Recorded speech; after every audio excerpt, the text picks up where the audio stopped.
to the cloud. Recording in progress. Yes, sounds so official. And I will turn it over to our MC, and I think that's you tonight, Patty, right? It is. Thank you all for coming here this evening. I'm Patty Connard. I am subbing in for the lead planner for tonight, who is Deborah Felder. Want to give her credit for organizing this event and for getting our guest speakers. And let me introduce them to you. I've got a brief bio on both of you. So, and you can correct me if I say anything wrong, but I'll start with Faith Cadona. She has a bachelor's in business and just finished her master's of science, administration of justice and security. As someone with lived experience in the field of human trafficking, addiction, and domestic violence, who keeps God at the center of life, she is also the chair of the Street Grace Survivor Advisory Board and certified in trauma-informed care for youth and adults. Faith has also serves as the Survivor Mentor Program Coordinator with Street Grace, which serves high-risk and confirmed CSEC youth in the justice system. And you'll have to explain that to us in a minute, Faith. Faith has helped draft key legislation along with the Survivor Advisory Board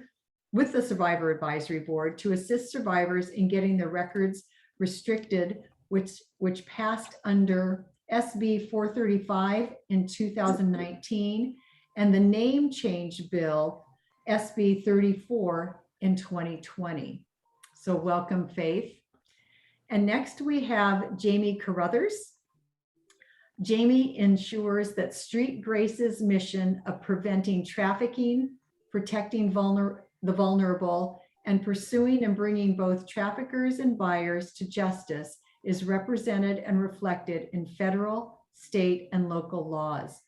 He has drafted and helped pass nearly 20 pieces of state, it says Texas, anti-human trafficking legislation, worked with numerous cities and towns to improve local ordinances, and created a pro bono nuisance and abatement program that led to the closure of nearly 100 illicit massage businesses. Carruthers started his legal career working for political action committees, and he has considerable civil and corporate litigation experience as well. And now I'm gonna hand it over to the two of you. As you said, you were gonna tag team this, so we'll let you go. And before we do that, I've got an opening prayer from Michelle, who is gonna lead us in opening prayer. I couldn't find my mute button. Yeah, I sort of went out of order, but it's welcome. I did the introduction and now opening prayer, and then we'll go to the tag team, our guests tonight. Thank you. This is a prayer for children that was written by Ina Jones.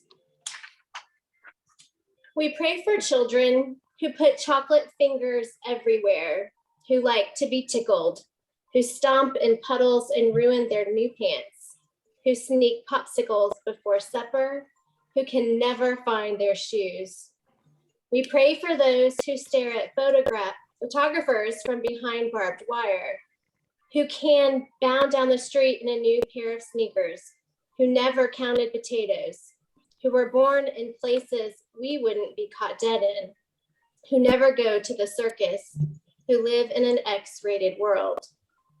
We pray for children who bring us sticky kisses and fistfuls of dandelions, who sleep with the dog and bury their goldfish, who hug us in a hurry and forget their lunch money, who cover themselves with Band-Aids and sing off key, who squeeze toothpaste all over the sink, who slurp their soup.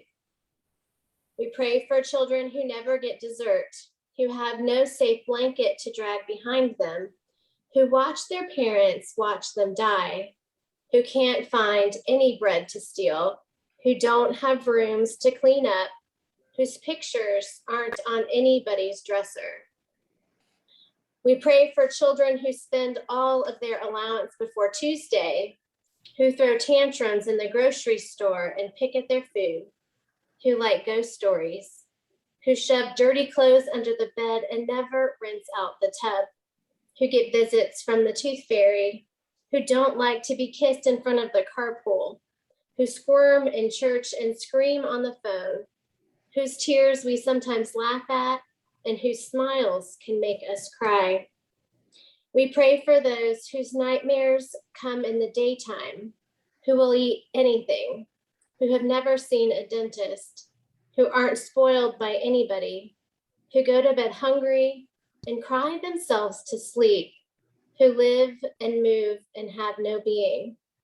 We pray for children who want to be carried, and for those who must, for those we never give up on, and for those who don't get a second chance, for those we smother, and for those who will grab the hand of anyone kind enough to offer it. Amen. Amen.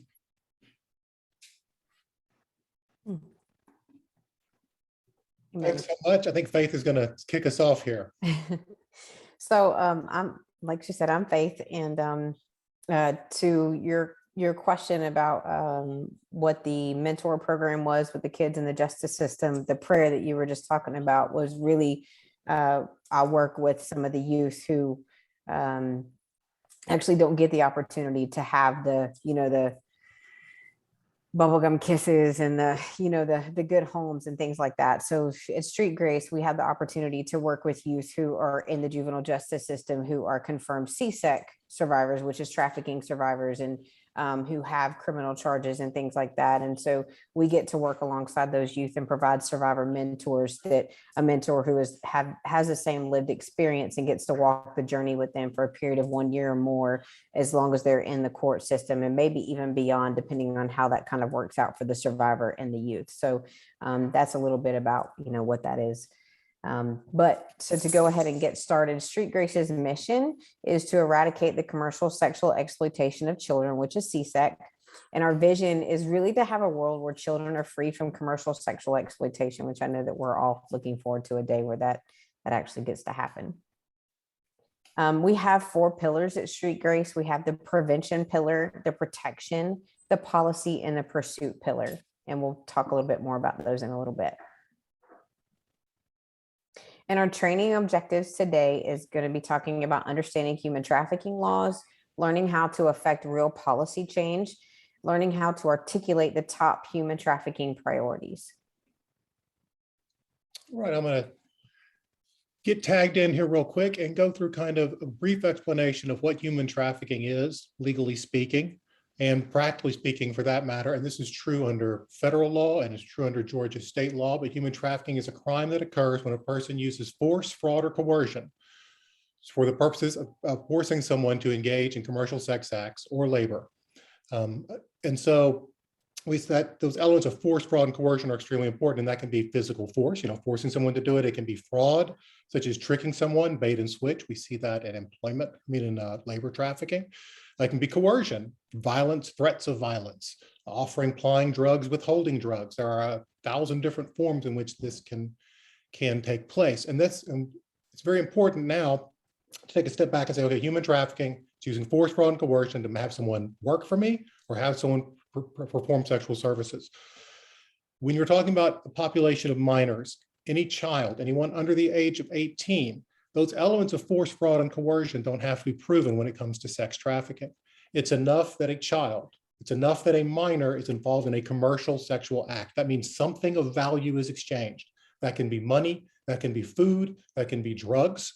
Whatever it is, something of value gets exchanged, that automatically makes it human trafficking. So adults in all labor trafficking, force, fraud, and coercion are necessary. You have to prove these in a court of law to convict that person of human trafficking.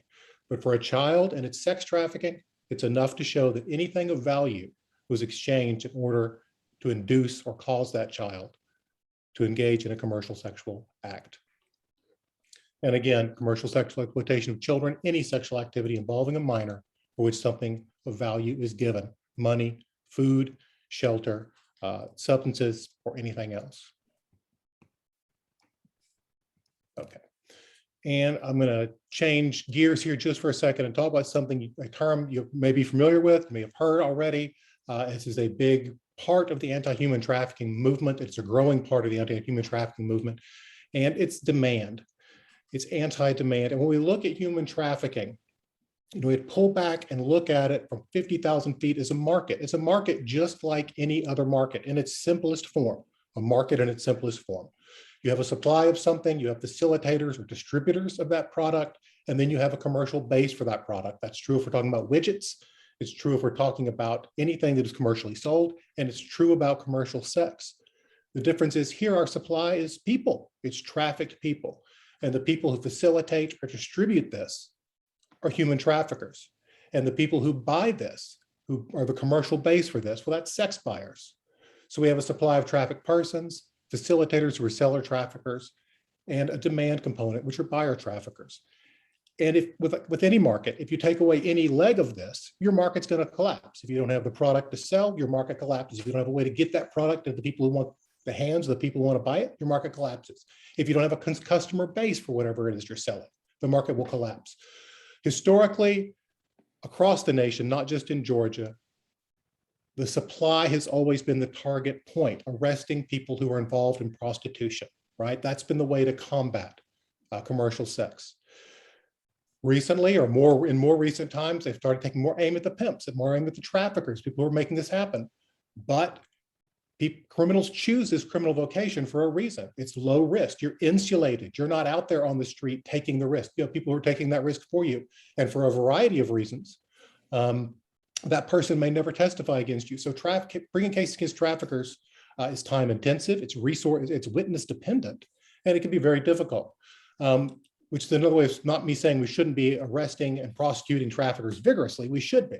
It's just me saying, we're never going to arrest our way out of this problem by arresting traffickers. And we're never going to arrest our way out of this problem by arresting the supply of victims, right? That leaves the commercial component as the most vulnerable, crucial point to attack. The men who are fueling the entire market with their money. If they weren't buying sex, this market wouldn't exist. There would be no incentive for traffickers to traffic people. There would be no reason for people to be victimized. Buyers, unlike traffickers, are not as sophisticated criminals, right? They're culpable, and they're catchable, and they're deterrable. And a lot of our efforts go towards focusing and trying to encourage law enforcement and prosecutors and our policymakers to focus on, hey, look, the guys who are doing this, who are making the conscious choice to buy another person and fuel this exploitation with their dollars. So how do we change that? Policy isn't the only way we have of changing things, but it's the biggest lever we have. It's not a perfect lever, but it's a big one. And we need other people to help us do that. And so this requires education on what human trafficking is. It requires a willingness to speak out once you have the facts and understand the issue. And of course, that requires action to have those speaking opportunities. And so what can you do about it? Well, individuals who are trained, like the training we're doing tonight, which is mainly policies, we got a smorgasbord, but we're going to have a lot of policy stuff tonight. If you understand the issue, you're going to be better able to advance legislation to prevent it and protect and prevent human trafficking, which is protecting those vulnerable populations, educating people and youth, protect victims, and protect victims from further exploitation. There is no mystery about how legislation gets passed. It begins with an idea, and hopefully that idea becomes the law. Now, this is a difficult slide, and I apologize for it, but I promise I'm going to try to explain it in a way that will hopefully make sense. You see the top line, it says idea. We have an idea for legislation, maybe written on the back of a napkin, but by golly, we have an idea. So what happens with that? Well, your legislative sponsor, your representative in Georgia, or your Georgia senator, he will or she will give that to the Office of Legislative Counsel, who will take that idea, whether it's a 3-sentence, true idea, or whether it's a laid out bill that's already drafted, give it to the Office of Legislative Counsel. They'll take it, they'll polish it up, they'll make it fit into the code, they'll check it for conflicts, they'll do all this stuff, they'll give them a clean copy, and that's what gets filed. So that legislator will then file that. If it's a representative, person will file it with the clerk of the House. If he's a senator or she's a senator, the Secretary of the Senate. And right up until then, everything is hunky-dory. And then this is where things can start going sideways on us. It gets assigned to a committee after the first reading. In the House, it gets assigned by the Speaker of the House. And that's actually a big deal. You want to have friends in that committee. You want to have people who understand the issue in that committee. You don't want to have anybody in that issue in that committee who's going to have a particular problem with whatever the substance of your bill is. So that can be a big deal. And your committee chair can be a big deal too. You want someone who's going to be supportive. And once it gets scheduled, once it's in committee, it gets scheduled for a hearing. So there will actually be a hearing. Some of y'all may have testified before, you may have seen it before. There are people, it's a line of witnesses who get up and they testify on that bill. And after that hearing, the committee may pass that bill. They may decide not to pass that bill. They may amend it, we're going to change a few things and pass it, or they can hold it. And what that boils down to is this is the first time your bill can die. Any human trafficking legislation can die. Either they don't pass it, they straight up tell you, we're not going to pass it, or they just hold it until it's too late for anything to happen. But let's say that it did come out of committee, then it goes to floor. You have a floor vote on it. That's when more amendments can be made. And if it gets voted out, well, it's started in the House. Now it's going to go over to the Senate, and we're going to do the whole thing again on the Senate side. So you've got a short amount of time to make a lot of stuff happen. And if it passes both houses, it's enrolled, and the governor may approve or veto that bill. If he does not, it automatically becomes law. So all that pretty clear. I know you've probably seen this, you're probably familiar with it, but it's good to have a basic grounding, I think, just to know kind of all the steps. But the most dangerous parts for a bill really are the committees. That's the easiest place for a bill to die. And again, on the floor. So what we're talking about here is the idea, and then we have to create, we have to write, and we have to speak out and support, because support is what gets it moved through the committee. You can get those guys and gals who maybe they aren't fully on board with this, but they want to get reelected. That's the bottom line. And if they know that their constituents are concerned about this, that a number of them are vocal, we can have that impetus, we can have that momentum, and we can get them to vote good law into place. Now with that, I'm going to turn it back over to Faith for the Survivor Advisory Board. Before I do, real quick, I want to say that that's one thing I didn't address is where the ideas come from. Well, at Street Grace, we get a lot of ideas from group meetings like this. A lot of times with a bunch of nonprofits or with state agencies or our meetings with law enforcement who identify gaps, problems, issues within the law that we can take back and start looking at, is there a legislative fix for that? And our Survivor Advisory Board that Faith's going to tell you about is a big part of that. And also they provide that ethical lens to make sure that what we are doing is going to be helpful and won't have unintended consequences on victims. Sorry about that, Faith. It's your turn. You're okay. So the Survivor Advisory Board is basically, just like it says, a group of survivors who help advise Street Grace on good policies, good legislation to go ahead and move forward with. And so, Jamie, I think there's a next slide to this. Yep. So we all have lived experience in the field of like mine of human trafficking and domestic violence and things like that. And so what we are able to do is really sit down with like Jamie and Kamala and Bob and other members of Street Grace and give our lived experience and say, okay, so we really think like with the name change bill, and I was going through a name change, that it was one of these things that was really beneficial, not just to us, but to other survivors in the state of Georgia, and how legislation would be able to move forward and to be able to really be just this really beneficial piece to the lives of other survivors, not just, let's just go draft a piece of legislation and get it moving through the House and the Senate and get the governor to sign it and we're off on our way. It was really something that was so key and so beneficial that it would be life-changing for survivors and their quality of life and what that would mean to them, and survivors coming behind us, not just survivors that we were in contact with currently.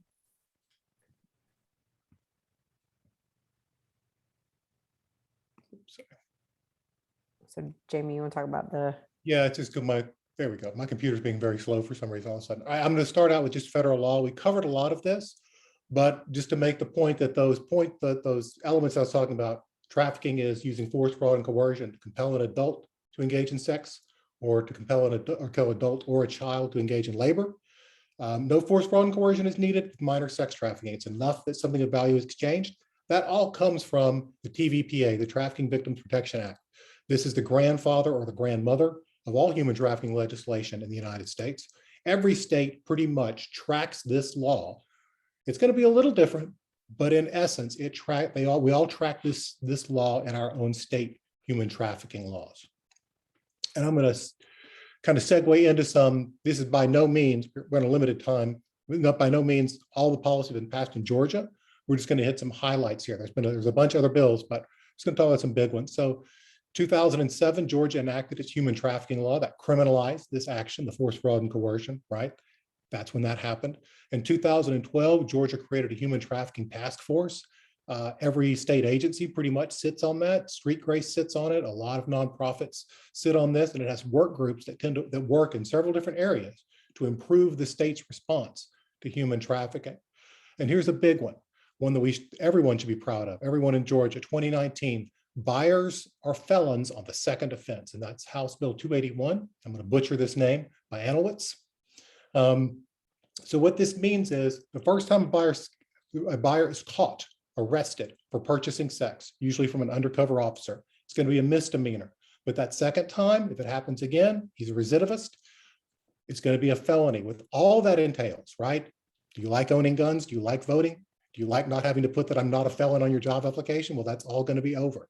This is a big, big deal. And it's a very much, it's well proven, I should say, that higher penalties decrease the underlying criminal activity. They don't get rid of it, right? You'll always have people doing it. But if you want to de-incentivize and slow something down and decrease criminal frequency, higher penalties are proven to do it. So that's a big one. Another huge one that a lot of states are still struggling with, and Georgia is already there. You can't be arrested for prostitution as a child. And that only makes sense, right? About 10 times, I've already said it. It's enough that a commercial, that something of values exchange is human trafficking. You know, it would make no sense to turn around and then prosecute that child for prostitution. And Georgia says, of course, you cannot do that, even though some states, looking at you, Texas, you still can prosecute a minor for prostitution. Vacator covers all crimes. That's Senate Bill 435 by Strickland. Faith is going to get into depth on that in here in just a minute. And then one I'm going to take a deeper dive into just for fun, and that's civil remedies for trafficking survivors, created by Senate Bill 33, and that's Senator Dixon. So let's look at Senate Bill 33. This tracks, again, federal legislation, and this creates a civil right of action. So I'm a lawyer, and I know how boring this stuff can be, but I'm going to kind of so we all know what criminal prosecutions are, I think, right? You commit a crime, the state, you're prosecuted by the state. You can go to jail for that, or whatever the penalty is. Civil side, of course, is a tort. You get punched in the mouth, you might sue that person. You get in a car wreck, you might sue them. They breach a contract with you, you're going to sue them, and it's for monetary damages, right? Usually, there's some other remedies, but generally we're talking about monetary damages to make you whole for whatever that injury was. Well, trafficking victims now in Georgia have their own civil action to bring against traffickers. They can bring it against traffickers and also against bad actors who knowingly benefited from the trafficking. So maybe they didn't do it themselves, but they benefited from it. And there's some good parts and there's some bad parts. And none of it's bad, but there's ways it could be improved. So what's good? Well, it's got a 10-year statute of limitations. That means you've got 10 years to bring this cause of action. And that's important because a lot of times trafficking victims don't realize they're being trafficked. He's my boyfriend. If he would just get off heroin, or if we could just get off heroin, things would be totally different. If this circumstance were different, he wouldn't make me do this, all this sort of thing. And it can become very difficult for people who are in this life to understand really what is happening to them, because that's how traffickers operate and manipulate. It's insidious. So it gives a 10-year statute of limitations to come to this realization. And it includes a person, entity, venture, or a scheme. What that means is I can sue the person. If it's a company, I can sue the company. If it was a venture, meaning it was a group of people, I can sue all of them. Anybody who was involved in this venture or scheme, I can sue them all. So those are all really good things. What would make it stronger? Exemplary damages. That means punitive damages, damages above and beyond my pain and suffering and the standard category of damages. I think everybody knows what punitive damages are. Put those in there for trafficking victims. It should not be a defense if the defendant is criminally acquitted. What do I mean by that? Well, let's say they get tried by the state and you had one juror who said, no, I don't believe this person trafficked, I'm not guilty, and that person walks. Well, you're looking at two different burdens of proof there. When we're talking about criminal, it's what? It's beyond a reasonable doubt, right? So you've got to prove it if there is a scintilla, is the standard. A hair of evidence of doubt in your mind, well, you can't acquit that person as a juror. On the civil side, it's preponderance of evidence. The way I used to do it at trial is, you'd bring the jury 2 stacks of paper, there'd be 100 sheets in each one, and lay them down and be like, I'm going to move one piece of paper to this side, This is now the preponderance of evidence side. That's how narrow it is. So if there's any doubt in your mind, wherever so the preponderance is like 51%. You're 51% convinced that person did this or is liable for this. Well, then you find them liable. So very different burdens of proof. And also wacky things can happen in criminal trials, right? I think we've all seen enough Law and Order to probably know that wacky things can happen and people can get acquitted for reasons that have nothing to do with justice. Last, it should have joint and several liability. That means if you sue one defendant, all of them are liable, or you sue one defendant and win against that defendant, and he's the only one with money, you can collect all the money from that defendant. And last is veil piercing. That means if you're protected by the corporate veil, you incorporate so your personal assets are safe. It's like if I created Jamie Co. You could sue Jamie Co. all day long because I've defaulted on my contracts and defrauded all my vendors, but you can't touch me and my kids' college education and my speedboat. Well, veil piercing means, yeah, I can. You've acted so badly, I can reach behind your corporation and get to your own personal things. So we like to see all of that brought in. How is this primarily used? In states that have this, we see it used against businesses that are solvent. Flying J truck stops being sued nationally. Hilton's being sued. Facebook is being sued. I think everybody's heard about Backpage. They're being sued, and so are the vendors who knowingly knew what Backpage was doing. So that's the civil right of action that's been enacted here very recently in Georgia. So I'm gonna, thank you, Jamie. I'm going to talk about SB 435. It was originally called the Debbie Vance Act, which was for another survivor who used to be on the Survivor Advisory Board who passed away, but they turned around and changed it as the Survivors First Act. And what it does is I went to the Grace Commission and brought up the fact that trafficking survivors could not get housing, they could not get a job, they could not get a car. Some survivors were being told, we're sorry, you have prostitution charges, so we're not going to rent to a prostitute. And this would be a mom with 3 kids that needed to get a place to stay, that could afford the apartment, but because she had a criminal record based on being trafficked and experienced prostitution charges in multiple different states, but also in the state, they would not rent to her. And so advocating for other survivors, it was brought to the table before the Grace Commission, and then me and a couple other members of the Survivor Advisory Board got to sit down with the First Lady and really draft a piece of legislation that had never been drafted in Georgia before, which is SB 435. And basically what it does is any survivor of trafficking, male or female, it doesn't matter how old they were, if they caught criminal charges under the duress of trafficking. And so if their trafficker said, hey, I want you to go rob this liquor store for me, or I'm going to beat your kids, I'm going to kill you if you don't do this, or I want you to rob this buyer when he comes into your room after you get my money for me, or I want you to go steal this car. It does not matter what it is. If it's murder, armed robbery, grand theft auto, if it's prostitution, the only thing that does not apply under SB 435 is sex offender charges. They can actually have their record vacated or expunged. They have to meet a few criteria first, which is really not difficult for them to meet under this, because again, they should have never caught the charges to begin with, because they were forced, they were frauded, and they were coerced to actually catch criminal charges. Most people look at it as a criminal, but these survivors were forced to do these criminal acts in order to save their life or their children's life. And so now they have the ability to remove this barrier so that they can have an abundant life. They can have sustainable living. They can have sustainable housing. They can go get a job instead of being told, I'm sorry, we can't do anything for you. And so that's really how this came about. And since then, the Street Grace Justice Project was created in order to help survivors pro bono to be able to have their records vacated and expunged without having to worry about attorney's fees and stuff. Monumental achievement, I would add, and Faith had a big hand in this. And these kind of bills can be hard to pass in a red state. Red states are really good about law and order, sometimes not as good about this. It really depends on your state, but it's a monumental achievement. Yeah. So let's talk a little bit about what Street Grace is looking at in the future, especially for Georgia. Well, pandering, which is sex buying, we'd like to make it a felony on the first offense, not the second offense. We're never happy. right? You gave us a felony on second offense, let's make it felony on the first offense. Texas has it. There's no reason Georgia shouldn't either. And we need to disrupt and disable the illicit massage industry. And I'm not going to get too much into that. We could do a series of webinars on the IMI and its pervasiveness and the difficulties that come with trying to shut these places down. We want to increase survivor employment opportunities. So we're trying to give them more and more remedies to get them back into society and make them whole again and completely restore them. And of course, meaningful employment is a big part of that. And we want evidence-based programs for the vulnerable.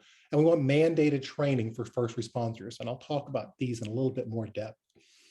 You know, buyers are traffickers and should be treated the same. Right now they're not being, but again, this crime wouldn't exist without the buyer. And if we are serious about ending human trafficking, then we need to look seriously at the weakest link of this chain, and in some ways, an extremely culpable link of this chain, and that's buyers. And we're also looking at strengthening proactive operations, allowing AI to be used to protect children. What am I talking about here? Well, Street Grace does some of this work with Gracie, but essentially communicating with buyers online through AI. You may have heard of laws where it didn't matter, like a police officer poses as a child, right, in a chat room or something and makes an arrangement with the person to meet. That person meets, they get arrested because they came with the intent to buy a child. It didn't matter that the officer may have been 30 years old. The buyer did not know that. In his mind, he was meeting a 13-year-old girl, and it is no defense. Well, to speed up operations and increase the amount of operations that can be done, AI can dramatically do that. You can get 1,000 buyers on the hook using AI, and then law enforcement can sift through that and pick out the 10 that seem the most promising and begin to work those. We don't want a defense attorney later to be able to say, well, when it started out, it was a computer, and try to make a case or to build a defense around that. So we're going to be working on putting that into the law as well. The illicit massage industry, which I've done a tremendous amount of work in, Street Grace has done a tremendous amount of work in. It's the second most common form of human trafficking. It's the most open and notorious form of human trafficking going on in America today. We'll be looking at a bill to allow commercial tenants to break their lease if the landlord is allowing an illicit massage business to lease in an adjacent property. Essentially, it's protecting small businesses whose landlords have now leased to a massage parlor right next door, and it's not a massage parlor, right? Just so we're very clear. It facially looks like a massage parlor, but what's actually going on at the very least inside is prostitution and often human trafficking. That House Bill 2803 is a similar bill that passed in Texas, but was vetoed by the Texas governor. So this is, and what I'm getting at here is when we look at this, and again, I'm not going to get super in depth into it, although I'm happy to come back and talk to you all about the IMI. Just like buyers are the weak link or the most we think is going to bear the most fruit as far as ending human trafficking, property owners are the weak link when it comes to the illicit massage business, and either forcing them to do some due diligence before they lease or giving them some liability if they do lease to an illicit massage business, or at least giving remedies to people who are suffering, businesses that are immediately suffering from the presence of them. And I want to talk about, we talk about CSEC, and our mission is, of course, to end CSEC, commercial exploitation of children. But purchasing adults is part of that same illicit economy where children are trafficked. And that's why we want these higher penalties for buyers. A lot of times someone might be trafficked at age 15 and they're still being trafficked at age 30. And as Street Grace and all advocates, we can't say, oh, well, we cared about you until you were 18. And then, once that happened, so sorry, we no longer care about you. Well, that's not true. That person was more statistically likely, probably trafficked and prostituted as a minor, and then grew up into this life as an adult. And the same systems that allow adults to be exploited so easily, well, children get caught up in those systems as well. It'd be much easier if there were just, we knew there was like this dedicated way that children are trafficked, but they're trafficked many times in the same way that adults are. And so we have to attack the system as a whole and end sexual exploitation as a whole to maximize the impact on children, as well as focus on specific remedies for minors, which brings me to raising the age of consent. And this is a little controversial. Right now, it's in Georgia, it's 16. I'm going to put all the cards on the table here, be very frank with you. Georgia's done a very good job mitigating the age of consent, meaning that if a man purchases, say a man purchases sex from a 16-year-old, the age of consent is not a defense when it comes to commercial sex. He can't say, well, she was old enough to consent to it. She's not old enough to consent to a transactional sexual experience or transactional sexual arrangement. Kids can't contract, so it makes perfect legal sense, right? And also it's no defense to trafficking. So there's not a compelling criminal justice reason to do this. However, I think any of us on this call are probably quite put off by the idea of, say, a 40-year-old man dating a 16-year-old girl. So this is something to look at. I would say that relationship is inherently exploitative, right? There's no getting around the fact that is inherently power imbalance, inherently exploitative. So that's something we're looking at in Georgia. We want to increase employment opportunities for survivors. And there's a lot of ways we're looking at to do that. Georgia has a state income tax. We may work on incentivizing employers through that method. There's other ways we're looking at as well to get businesses, to give survivors a chance in the employment world. We want mandated human trafficking training for law enforcement officers. The states that have mandated it have seen a sea change in the way officers look at victims or prostitute individuals, and it opens their eyes to see scenarios in a different way. One, they don't see prostitute individuals as criminals anymore, but as victims. And from that stems a whole host of other investigatory techniques. You're no longer seeing this person as the problem criminal. You're seeing this person as a victim. Who are the criminals who have caused this to happen? Who are the criminals who are benefiting from it? Who are the criminals who are exploiting her? And how do these situations manifest themselves? So Georgia has training, but it's available to officers. We want to make it where, well, you have to take it either in the academy or when you get a promotion. We want human trafficking prevention programming in schools, but Representative Rich managed to get something added to House Bill 287, which is actually an educational program on the dangers of vaping. He managed to get human trafficking training in there for kids, grades 6 through 12. The only issue here, and this is very common in all states, it's not mandated. It's mandated to create the training. It doesn't look like the bill language mandates that it be included in school curriculums. So schools have that choice whether or not they're going to include it. A lot of times parental pressure. We're talking just the word sex, right? We're talking about sex trafficking. There's that word. A lot of parents, myself included, are like, whoa, whoa, whoa, maybe that's not your job. And so it's very difficult to mandate this to schools, but it is available. And of course, protect children from pornography. Really, we should be protecting everyone, adults included, from pornography.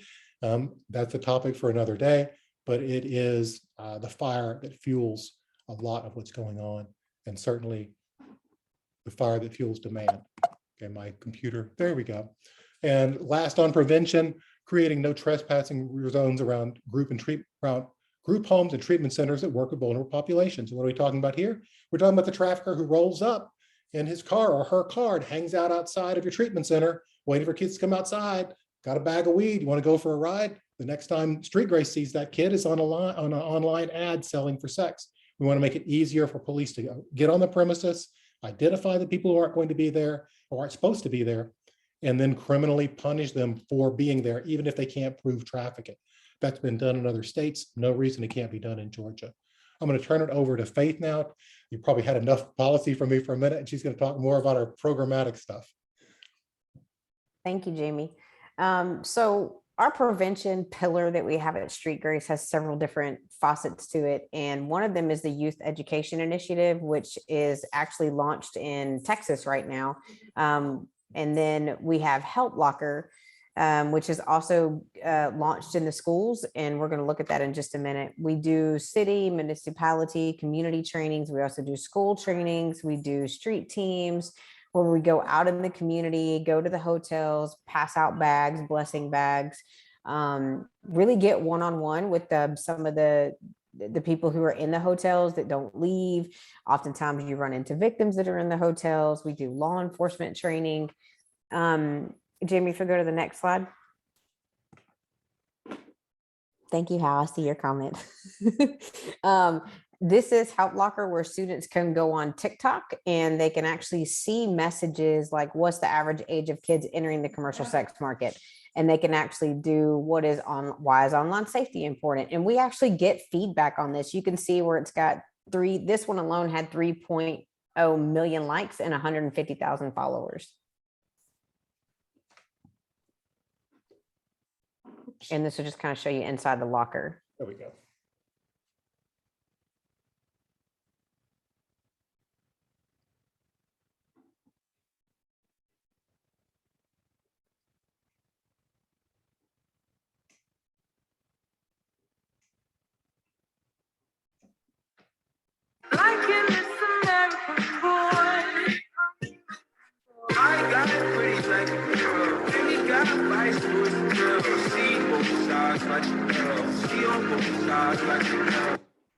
Oops.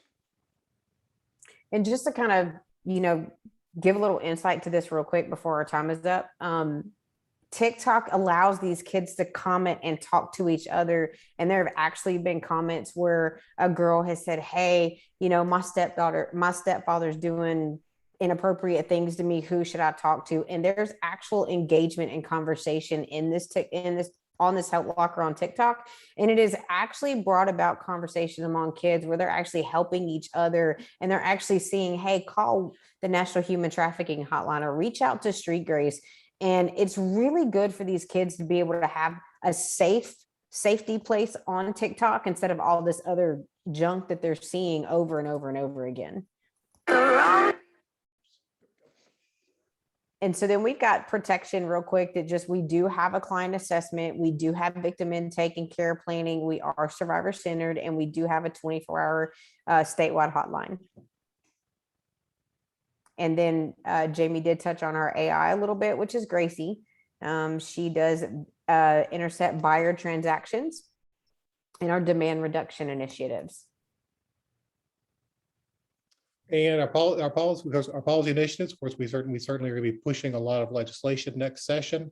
We have the Street Grace Justice Project that Faith has talked about. We have Lobby Day, which we're now calling Advocacy Day, at the state capitol to try to get advocates, other people up there. Everyone is on this call. We'd be welcome to come to that and have our voices be heard. And then, of course, we do policy trainings and we do white paper research and other things like that. And I'm going to skip this slide because I know we're out of time, but this is just a how to advocate kind of a slide. But we'd love it. Everybody shared what they learned today. You can follow us on social media. We always love donations. We'd love to see y'all at any Street Grace events and become a liaison for your church, business, school, your community. We'd love to give trainings. We have a variety of them, and we're always happy to do that for anyone. And right here is the Human Trafficking Hotline, 888-3737-888. I'm going to leave that up just for a second. If you don't have it in your phone, I always, at every presentation, say, hey, put that in your phone. You don't know when you're going to be at Home Depot or at a hotel or any place else and you see something, call the number and report it. You can do it anonymously. They're not going to send a SWAT team right that minute. They're going to collate that data and they're going to send it to the appropriate state agency. So you're not going to be, causing some sort of scene or anything.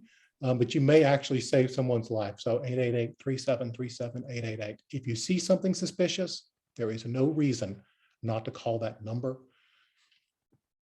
And that's it. That's my email. If you want to follow up with me, and that's our number right there. And of course, @Street Grace is our social media handle. I know we went a little bit over. Sorry about that. Thank you guys so much for having us. Actually, you're over 30 seconds under. You want to speak for another Yeah. 35 seconds? Well, we really appreciate it. At this point, is there anything else that you want to add? Because we do have some wiggle room time if you didn't get to cover it all. I could go back to that advocacy slide and cover that real quick, because I find it to be fascinating stuff, but then I'm a giant policy nerd too. So what I find to be interesting isn't always the same for other people. But we go here. And can everybody see that? Am I sharing again? Okay. Yeah, you're sharing.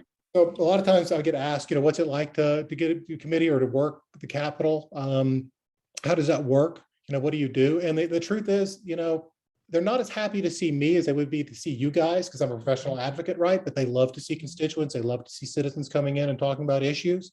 But here's some helpful hints for when you do it. One, don't be afraid to reach out. They're going to be happy to hear from you. And if you want to talk to them in person, it's a good idea to call and make an appointment. Don't worry if you're talking to a staffer and not the legislator, right? Mm-hmm. Actually, the staffer is the one who's going to tell them what to do anyway. So don't feel like you've been put off if you're talking to a legislative aide instead of the actual rep, him or herself.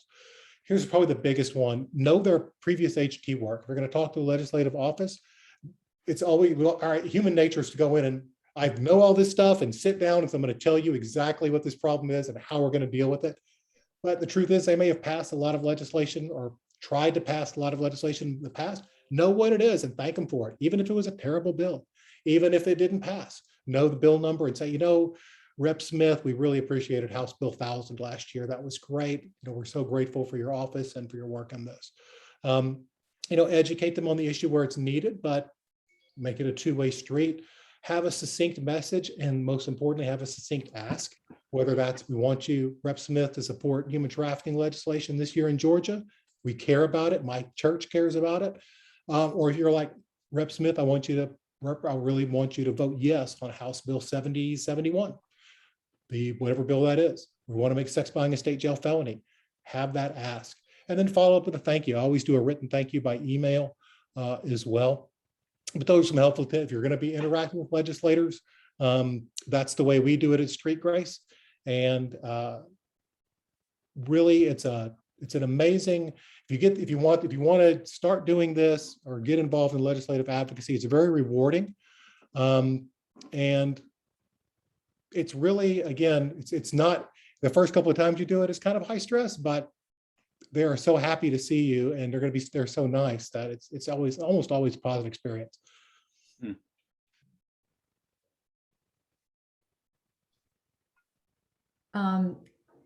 At this time, I'm going to hand the reins over to Carlton. There you are, Carlton, question facilitator. I apologize. I did not do the housekeeping in the beginning, which is if anybody has any questions, send them to Carlton. But maybe you want to just lead us through some questions you might have, Carlton, and then all of us just help us navigate to share our asks, essentially.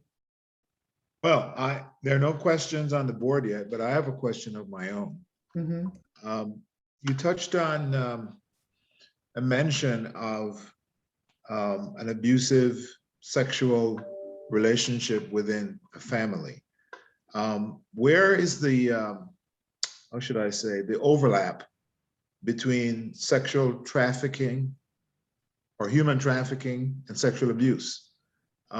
There seems to be a commonality, obviously, but in terms of what comes under your purview? Yeah, I'll start and then turn it over to Faith to give the real insights.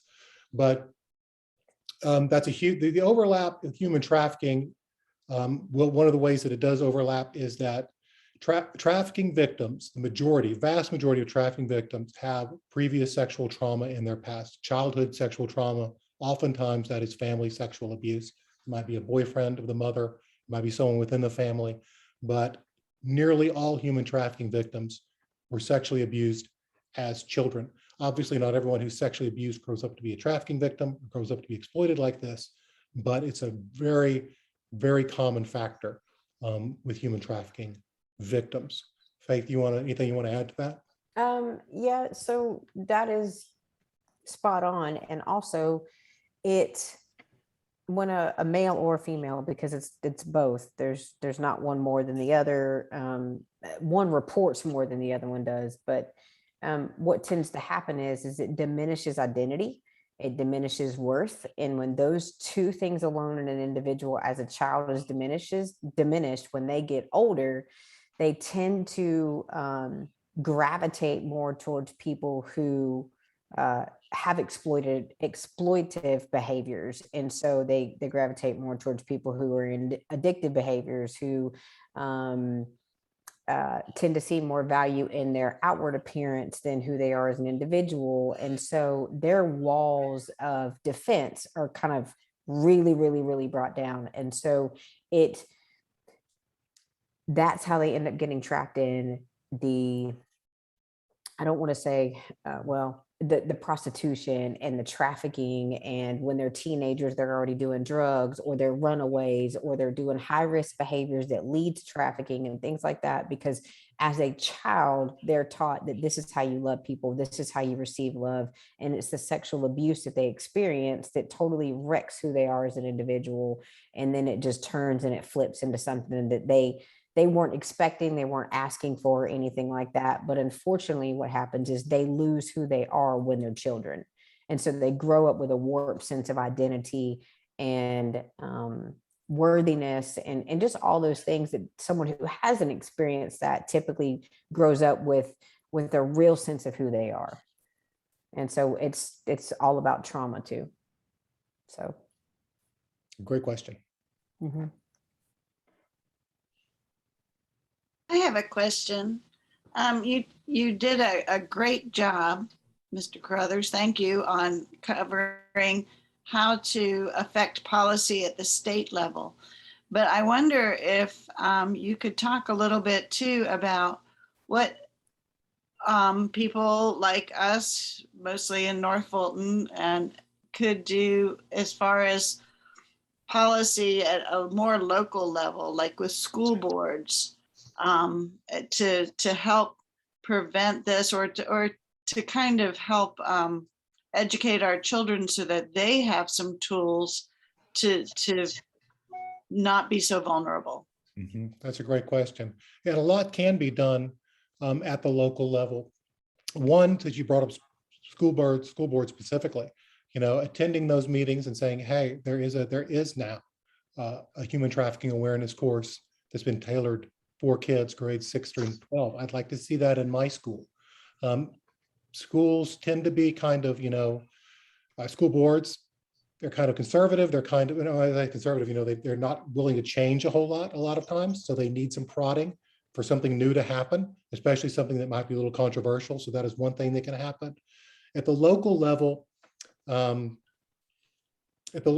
you're really looking at things like that. So you can also look at how, if you've got a problem with massage businesses in your area, in your town, or one has come up, it's time to start looking at those local laws and ordinances and how is that addressed locally? Are we giving them a business permit? Do they have a certificate of occupancy? Is anyone checking and seeing what's going on here? If law enforcement taking any steps to make sure or to investigate the possibility of human trafficking or prostitution going on? Those are also the kind of local things that can happen. So when we look at local, you brought up schools. So if you want prevention education in the schools, the school board is going to be the first place to do that. And Georgia has made it a lot easier. And we look at safety, what is the local PD doing? That might be also a question for the mayor and for your city council. Are they taking a proactive approach on this? Are they arresting buyers? Or are they just arresting women that they find on the street who are manifesting the appearance of prostitution to clean up the area without addressing the underlying issue, which is the men who are making all of this possible by going there and spending their money to purchase sex? Have they been trained? Have they bothered to get their officers trained? Are they going to know if they pull over a car and it's got 2 adult men and a 16-year-old girl? Are they going to know to look for these warning signs and separate that girl and ask her some questions properly in a trauma-informed way? Ask her questions to find out what's really going on, because she's probably quite scared. So locally, you brought up a great point and a great idea, and it's looking at these more sort of smaller systems that are actually implementing the larger laws. And so I think those are some areas that locally you can have a big impact. Making sure law enforcement, they bother to train their officers. They are looking at arresting buyers. They know what human trafficking is. Your city council is looking at businesses, especially sexually oriented businesses and massage businesses. Don't have anything against the legitimate massage industry, by the way, but it's been co-opted and corrupted by criminals in large degree. And what are we doing any sort of prevention education in our schools, in our churches, and in our community? I think that's a great question. And those are some ways off the top of my head that I think locally you can make an impact. I have a question on that same vein. When you say to look locally, I wouldn't have a clue. I would need a template, like if I was to go to a church or a police department, I see all the bills that are passed that I had no idea even existed. Where would be, to study your website. If we were to look at as a community, as a small community as a church like this, and 10 of us stood back and said, we want to learn more. All right, where do we start? What's our roadmap to even navigate what exists now, and to know how to ask questions or to know how to advocate on behalf of you? Because I do agree that, giving your voice to the people that you're voting for, they want to hear from you, and that's a good thing. And that's how we get heard. But I wouldn't have a clue where to begin. So I don't know if there's roadmap for us, for people that know nothing. I'm at ground zero at this point. Yeah, we don't have one, I don't think right now for local, but that's something we could definitely, if that is something y'all are interested in, I would love to work with St. David's on this. We can put together a little toolkit and we can do another training and go through that toolkit and talk specifically about it. So when you go in, you're able to say, well, this passed and look, here it is. It's law now. So what are you guys doing about it? Are you taking advantage of these resources that have?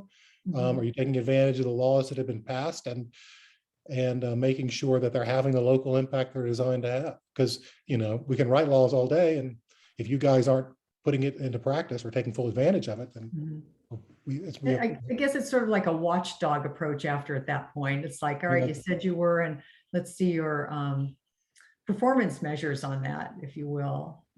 Yeah, and I think when we talk about local government, which is their own beast, they're just like any other governmental organization. And if they don't feel like their citizens are concerned about this and it's not making news or causing them problems, well, then it's going to be very, very low on the priority list. And so locally, I think you can have a huge impact this way. So I think it's a great idea. I'd love to work with y'all on that. Okay, I got your email. I have a question about, I'm really interested actually in getting involved in an area of advocacy, and that is with regard to the civil remedies, because it seems to me that would be really key, especially if it had teeth in it like punitive damages and could be applied to, seems to me like a really strong law there. Could make a huge difference because of the reduced burden of proof that would be required. You don't have to prove, like you say, beyond a reasonable doubt. It's a lesser burden of proof, and those hitting people in the pocketbook is who all can those remedies in that proposed, and I don't remember I didn't jot it down quickly enough, the bill number. I don't think that's passed yet, right? That's still proposed. That has passed. That has passed. That is law now. And so now you had a thing on there that said how we make it stronger. So does that have to be additional legislation to strengthen that? Because that's what I think needs to happen. Yeah, we're going to go back and ask for more. We've got our foot in the door with that. So we're going to go back and ask for more. And I've seen, so these laws are starting to be used because a lot of states have had these for forever and no one's ever used them because your trial attorney, your plaintiff's attorney, the guy who's got the 18-wheeler truck, 18-wheeler ad on the TV, have you been injured? They might want to take these cases, but they're like, what am I going to do? Sue this guy on the street, who doesn't even operate under a real name? You know what I mean? Like, he's not going to have anything I can collect. But now we're starting to see smart attorneys be like, what we've got is a hotel here that is open and facilitated and made this possible. And we can collect from them. If worse comes to worse, we'll put a lien on the property itself. We're going to get something out of you. And I'm not a super litigious guy. I'm not saying that the way to affect social change is by suing people, but it does have that ripple effect where other people who are in the hospitality industry go, whoa, they just got sued, and they might, these facts are really bad. It involved kids, and they may be on the hook for a lot of money, and the publicity is terrible. I'm going to train my people, and I'm going to put cameras up, and we're going to know where the hotline number is. And, all of a sudden, these hotels that it was happening at, it's not happening anymore. And so that's the kind of change we really want to see happening around the country. So I think Georgia has some work to do on their bill, on their law, but it's a good, strong law. It's a matter of getting the attorneys interested in it. And that, that you need and so really need a pilot case, a good, strong case to come out against what we call a solvent, a solvent defendant, preferably one with deep pockets, who's collectible, who can't just disappear, and we will start seeing more litigation. And when more litigation comes, you'll start to see changes that make it safer for everyone. Right, and then insurance companies are going to start getting involved. Right. They already are. Let me see your plan to to prevent this. In California and Illinois and Texas, we're already seeing insurance companies being like, whoa, wait a minute. What have y'all, exactly like you said? That's exactly right. I've got somebody had a question? I've got one, Carlton, it's Meredith. Yes, Meredith, please. I'm interested in, you talked about sort of an entry point to sexual exploitation being children who have been abused in their own homes or who have some previous trauma. What about an entry point of teens, tweens who are being contacted by strangers online through social media? Is that seems to me to be an entry point as well. And so are y'all doing any advocacy work for that? Is there any sort of criminality for adults who reach out and contact children and ask for pictures, who try to make contact that way? Maybe it doesn't go any further than pictures, but I would think that ends up becoming child porn. And I'm just wondering what your advocacy work is on that piece. Sure, I'm going to turn it over to Faith to kind of cover the initial kind of social points on that, and then I'll talk about the legal ramifications. So sending pictures through text messages, sextortion or sexting. It can turn into sextortion, which I'm sure Jamie can go over a little bit better than I can. But as far as I think the one thing I would say, and the one thing that we teach kids is, one, any picture you send or any person that you talk to online, you have no idea how old they are unless it's somebody from your school that you met in person and that you know for a fact that that's a 13, 14, 15, 16-year-old kid that you're actually conversing with. That you really just don't know who you're talking to online. And so the first thing is that anytime, and this is what we teach, anytime that you converse with anybody online and they ask for a picture, be comfortable enough to go talk to your parents. If you're not comfortable talking to your parents, talk to your counselor, talk to a teacher. Like we have Keeping Kids Safe in the Digital Age that we have available on our website for parents that we're even updating. We teach it in schools.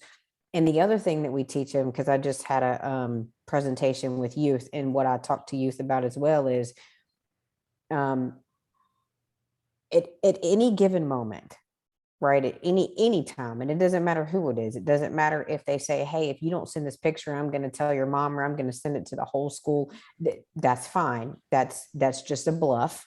Go tell somebody, because that picture that you send gets sent to, you don't even know, because once it's sent, and it is anywhere online, used in pornography, all of those other kinds of places.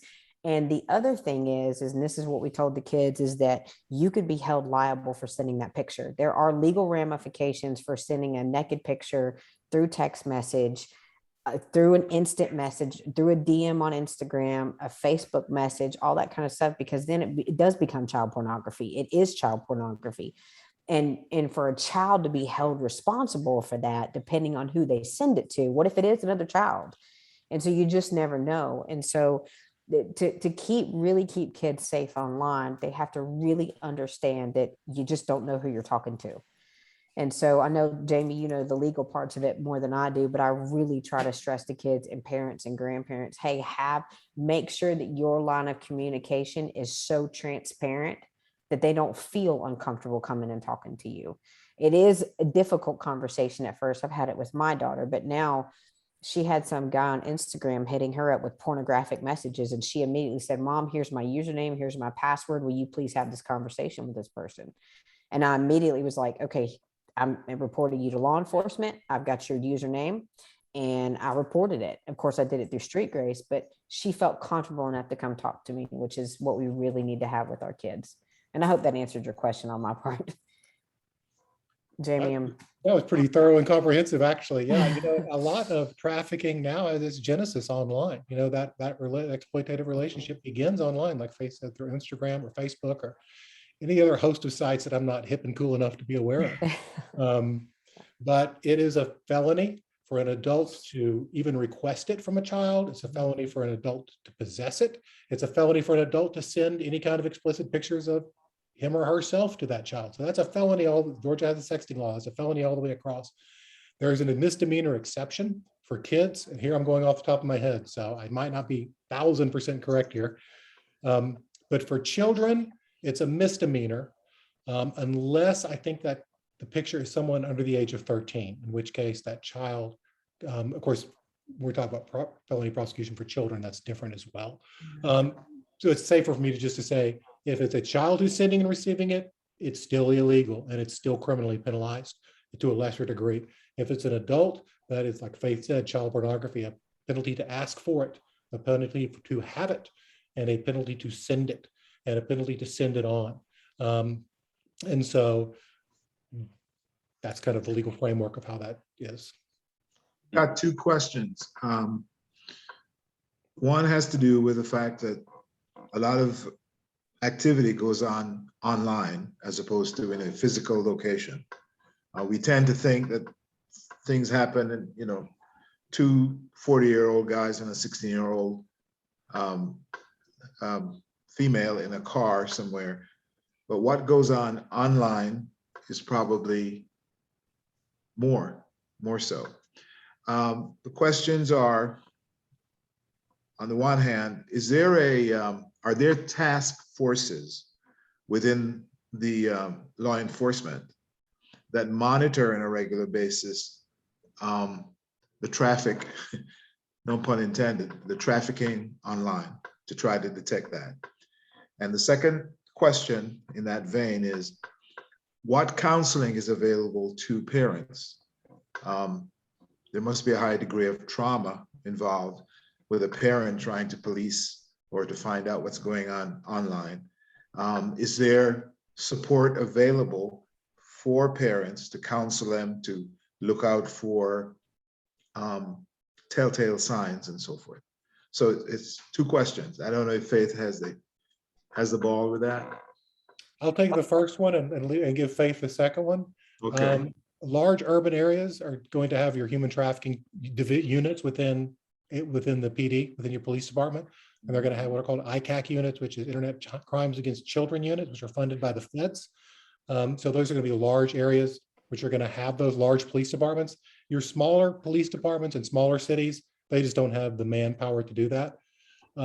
They don't monitor all internet communications or traffic, right? There's just no way to do that. What they will do is specific operations and problem spots to try to lure the guys who are looking for that, either get the traffickers, they'll pose as minors, either to catch traffickers or to catch buyers of children, right? So they'll do what's called reverse stings through those operations. And that's how those are generally handled. And we actually, with our Gracie, which can have thousands of buyer interactions a day, we actually have a law enforcement access for that. So they can do this on a much larger scale than they might be able to do with their own budget and their own operations.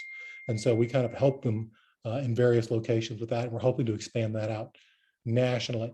So to answer your question, they are on problem sites. They are conducting these kind of operations, but for lack of a better term, they're kind of one-off, right? They'll monitor the ones that are bad. And when I say monitor, I mean put decoy ads or decoy people in there to try to get those bad guys to figure out who they are. But there's no way for them to, you know, monitor what a given child is doing or saying online. Faith, you want to get the counseling part? So I think for the most part, what I have suggested is really just education. And so as far as like counseling and things like that go, I would always suggest a trauma counselor. And I think that that's different in every area. I don't know that there's a specialized counselor for this type of thing. I know with survivors, it's intense trauma therapy. And so for parents, because there's vicarious trauma that happens when their kids have gone through something like this, or they're trying to keep their kids safe online, or, you know, anything like that, it does become a stressful situation. My biggest, or my best advice is education, lots of it. Understanding the warning signs and things like that. Like I said, we do have that book, Keeping Kids Safe in the Digital Age, which does go through warning signs. But as far as counseling goes, I always revert back to the church, revert back to education, things online. I revert back to, if you feel like you need a counselor, find one that is trauma informed. They can understand that these things do have an impact on parents. They have an impact on grandparents. When you've got a kid who is really trying to find an older person to connect with online and maybe having high risk behaviors, being trauma informed is just one of the best ways to be able to connect with you today. And honestly, like I don't know that there's a specialty or a specialty counseling center in any given part of Georgia. I think it's just really finding somebody who's trauma informed. Otherwise, you just get a regular counselor who's not, and it doesn't really fill in the gaps that are needed to be filled. So, Jamie, go ahead, Janet. I have many questions. My head is kind of spinning from all this. Type but them I out guess- and I'll answer. Oh, Brian, did you have all the I answers? do have to jump Yay. off. I had another presentation 15 minutes ago, so I do need to jump off in just a few minutes. Thanks, Faith. Yes, I'll be Thank you more than so happy to much. answer any question you email me, though. Okay, wonderful. I guess what I see is that law of supply and demand, and I really see that as the key to making a dent in this whole problem area. And I guess I feel kind of helpless in terms of how we as a little group of however many people are on this call tonight can make a difference in that. The second question I have on my long list is related to employment benefits for people who have been caught up in this kind of process and not getting opportunities for employment.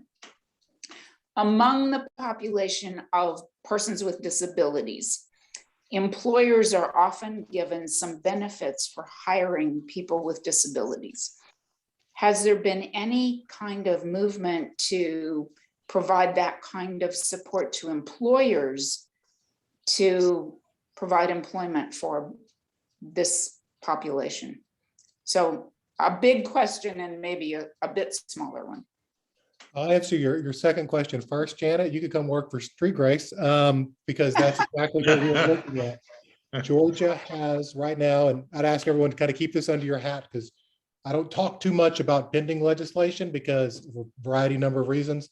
One, we don't want somebody taking the idea and putting out a bill, not to say they wouldn't do a good job, but anyway, sometimes people draft legislation that's not as tight as it should be. But that's exactly what we're looking at. Is right now, Georgia already has legislation, they already have a law that incentivizes employers through a tax incentive to hire parolees and ex-cons, right? And they get a tax break for doing this. And we all understand why. You know, these people, we got to give them a second chance. They've done their punishment. And now, you know, they're going to go back to crime if they can't earn an honest living, right? So Georgia puts that in place for people who have successfully been through parole or successfully completed incarceration.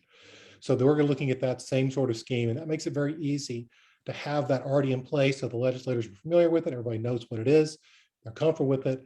And the question, really the crux of the kind of the sticking point there becomes, you know, how do we identify them as as trafficking victims, right? So we're working on what that would look like legislatively, whether that would be acknowledgement by law enforcement. You know, any law enforcement jurisdiction in the state could say, yes, this person is a survivor of human trafficking, or something along those lines, to where they don't have to have been adjudicated, their trafficker may not have been arrested and imprisoned, but you know, someone from the state can say, yes, this person has experienced human trafficking. So working up that little wrinkle, but yeah, your great minds think alike. And your first question with the demand, locally, you know, you can put pressure on your local PD to arrest more buyers. That can be hard. And I'm not trying to cover for them. It depends on how large your police department is and their resources, because it's really easy if you've got a street track where prostitution occurs, for them to roll out and arrest 100 prostitutes. You know, all you need is a couple of officers in an unmarked car. That's quite easy to do. When you're arresting buyers, you have to have a female officer generally, although male officers do this as well for same-sex prostitution. You have to have a female officer who's been trained and willing to do this, to go out and pose as a prostitute individual, either on the street or in a hotel room. You have to have a backup team there because you can't just leave her, right? You've got to have a backup team. You've got to have a coordinated operation, and you're only going to get so many buyers on a night because they communicate with each other online through message boards, through chat boards, and it's a bigger deal processing and arresting that buyer, just more resources. And so sometimes they have to know the pressure's on. We do need to start using our resources this way. We do need to get some officers trained. We do need to start taking these operations, making these operations happen to reduce human trafficking. So local pressure there can help through the mayor's office and through who generally directs the police, depending on how your city is set up. And then statewide, the biggest impact is getting the penalty up for felony sex buying first offense. That gets everybody's attention. It gets police attention because, okay, we're going to go after and we're going to put some felons away. So automatically that becomes a higher priority operation for them. And on the other side that people don't think about as often is the prosecutorial side. You know, if you're an Atlanta prosecutor, for example, you've got a string of felony cases out the door. You've got more work than you could ever handle. And if someone gets arrested on a misdemeanor sex buying charge, they're going to probably statistically be more affluent. Probably statistically, they're going to have more resources. Probably statistically, they're going to have more to lose, meaning they're going to lawyer up. So you've got all these big felony cases on your desk, all these cases to worry about. Now you've got a misdemeanor in front of you and the guy's got a lawyer. You're going to make a deal with that guy. You're going to make a deal with that lawyer out of self-preservation and say, okay, we'll plead him down to drunk and disorderly. We'll plead him down to a public disturbance, and we're going to plead him down to nothing, and he's going to walk. And so I can get back to these felony cases because I'm a prosecutor. I don't move up by prosecuting misdemeanors, right? My career doesn't advance by that. My career advances by prosecuting successfully felonies. And so by making it a felony, you incentivize police. You tell them directly, this, as the state of Georgia puts this as a priority, we've made it a felony. And it tells prosecutors, the state of Georgia has made this a priority. Take these cases seriously, prosecute them, because when you do so, you're going to rise up in the ranks of prosecutor because you're making felony level prosecutions. So state level, the higher penalties make a huge difference in a lot of ways that may not be apparent, at first glance. And locally, it's working with the police in a friendly way, in a supportive way, but in a way that's saying, look, as a citizen who you're sworn to protect, this is what I want to see prioritized. Jamie, you mentioned that there has been pressure applied to hotels or other properties that harbor or facilitate. Has there been any action taken against any social media platforms, Instagram, Facebook, blah blah? Great question. So the one that I know of, there may be others, but the one that I know of, because I've actually wrote an amicus brief on this case, is Facebook is being sued in Texas state court, for allowing ads and messages involving more than one minor victim who was sex trafficked. So Facebook's being sued along with a hotel chain where she was trafficked and a truck stop where she was trafficked. And this has been really hard. So you're probably going to regret asking me this question. So if y'all ever heard of Section 230 or the Communications Decency Act, occasionally it'll come out. Oh, sure. We every day. We know it by number. We can't get enough of it, Jamie. In fact, I've got a copy right here. So that has been the problem. And they're always talking about amending it. And of course, your tech people, your tech groups, your Facebooks, your social media, your Googles, all those people get really upset anytime anybody talks about Section 230. And people say it's going to be the end of the internet if we don't, but they've actually have amended it already. So let's talk about that a little bit.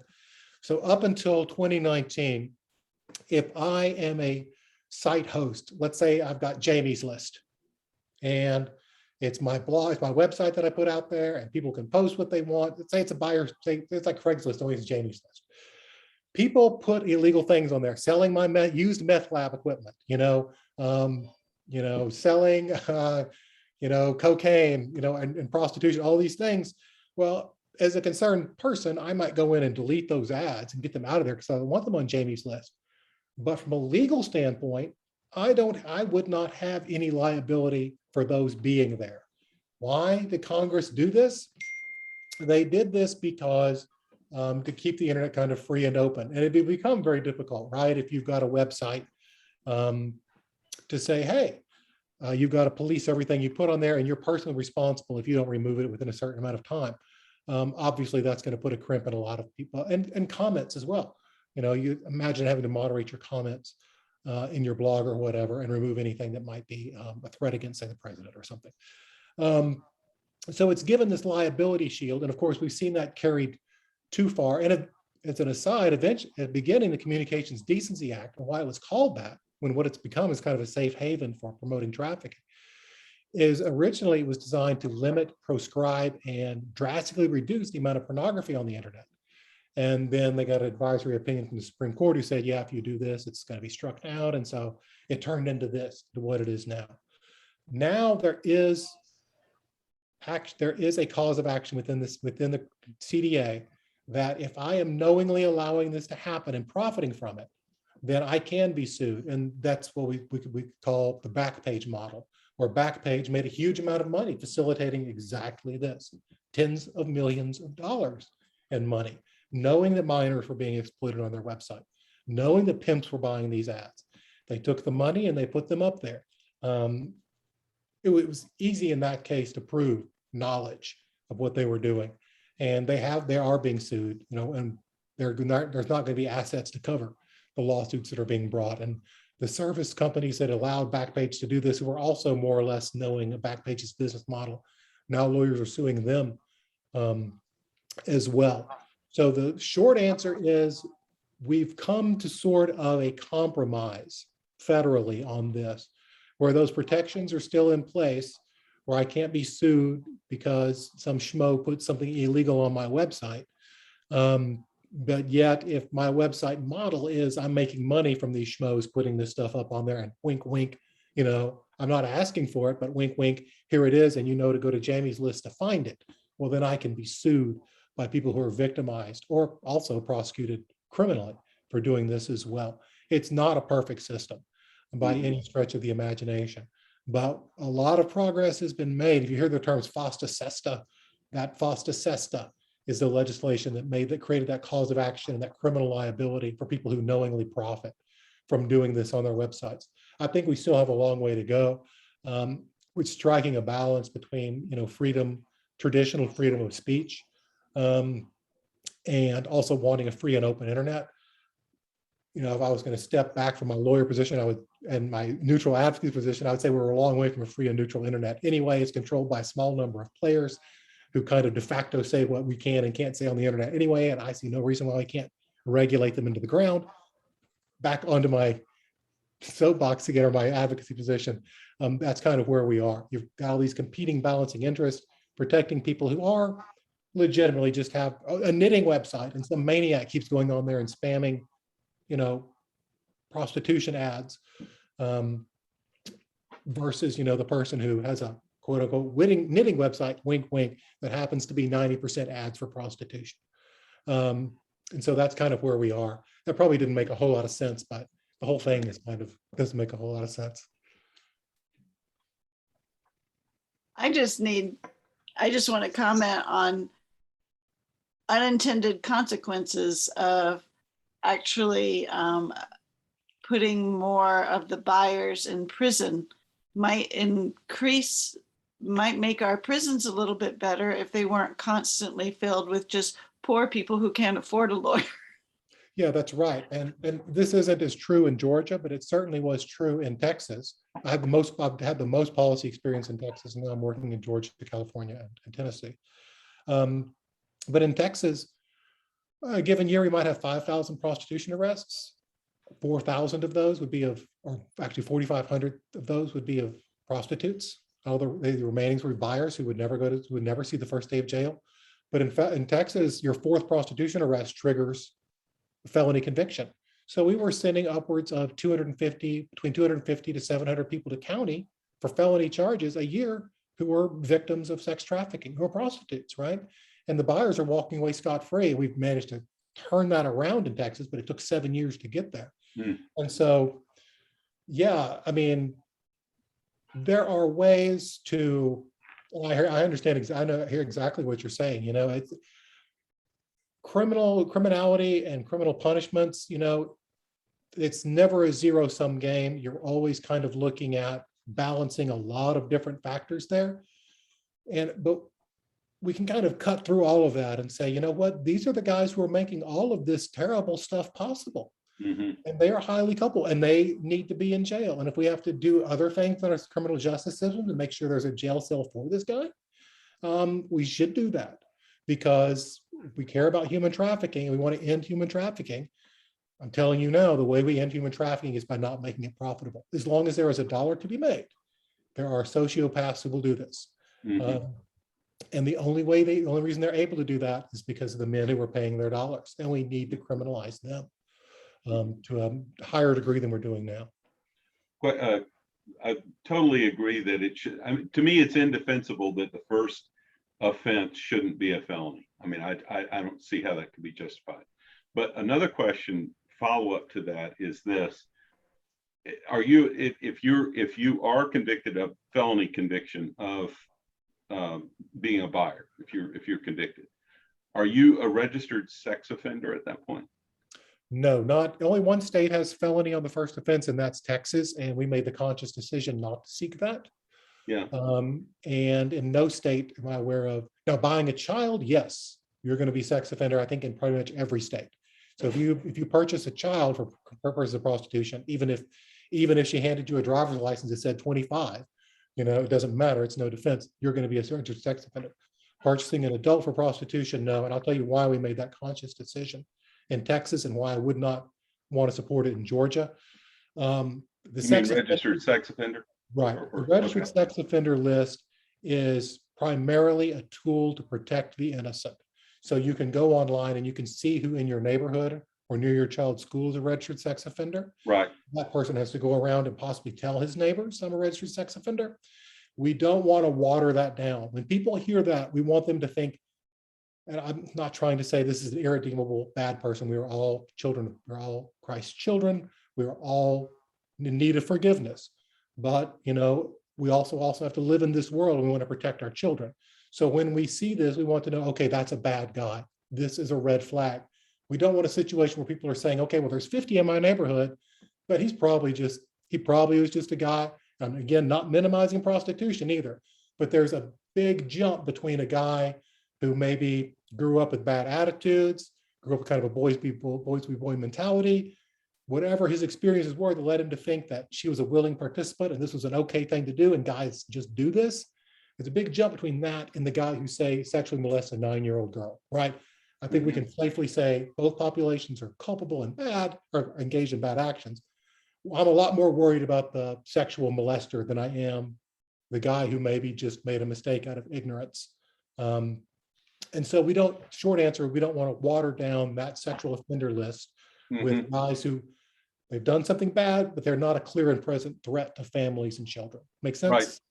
Not only that, but typically child pedophiles have hundreds of, tens to hundreds of victims. So it is an addictive sort of, okay. Yeah, we need to know who. I mean, that makes, that's a good answer. That makes sense.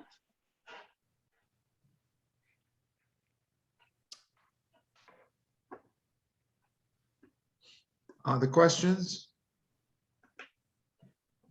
Have we exhausted you? I've enjoyed this. These are really, really good questions, you guys. Really good. Well, it's been a great session, Jamie. Thank you so much. Yeah, really has.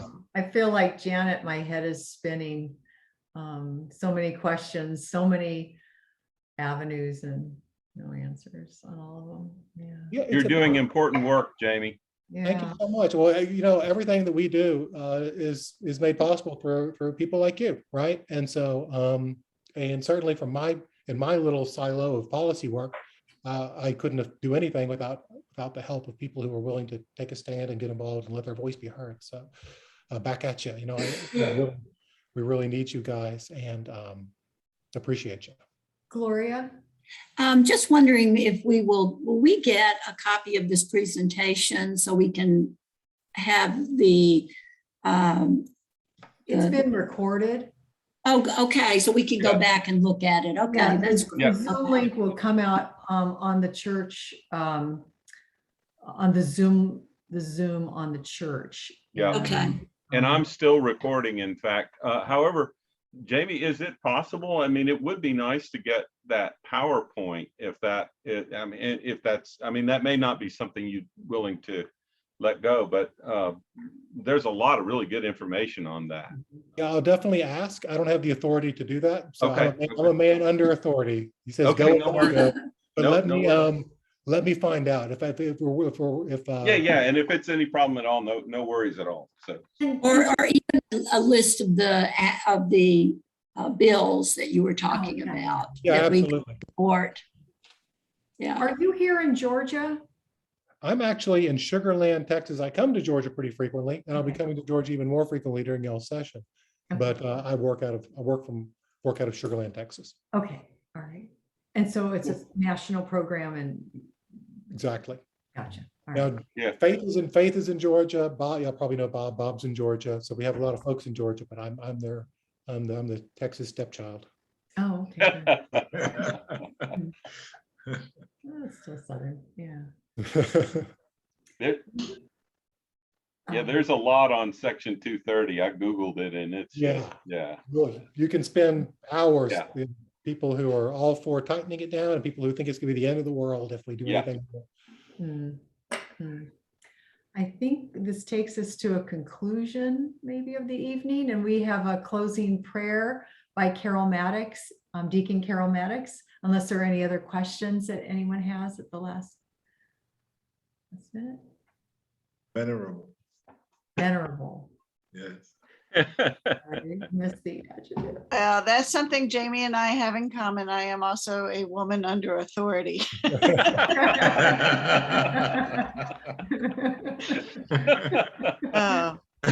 Let us pray. Loving Creator, we seek your divine protection for all who are exploited and enslaved.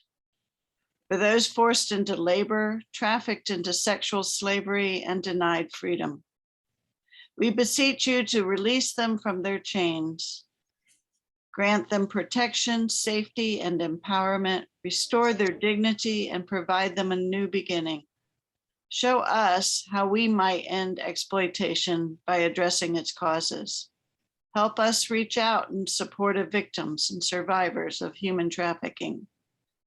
Make us instruments of your spirit for their liberation. This we pray through our Lord Jesus Christ, who lives and reigns with you in the unity of the Holy Spirit, one God, forever and ever. Amen. Amen. And let us Thank go you. forth in peace to love and to serve the Lord. Thanks be to God. Thank Thanks be to you. God. Thank you, Jamie, and thank you, Faith, again. Thank you, Jamie. Thanks, Jamie. My pleasure, you guys. I'll be in touch. Thank you. So, Good bye. night, y'all. Good night. Peace and love.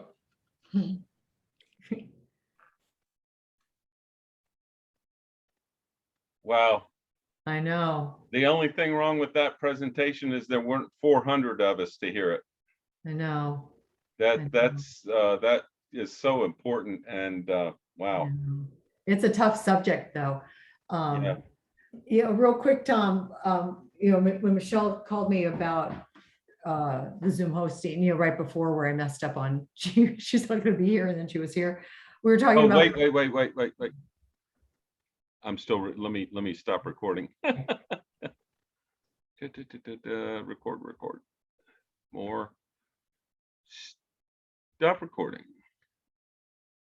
Are you sure you want? Yes.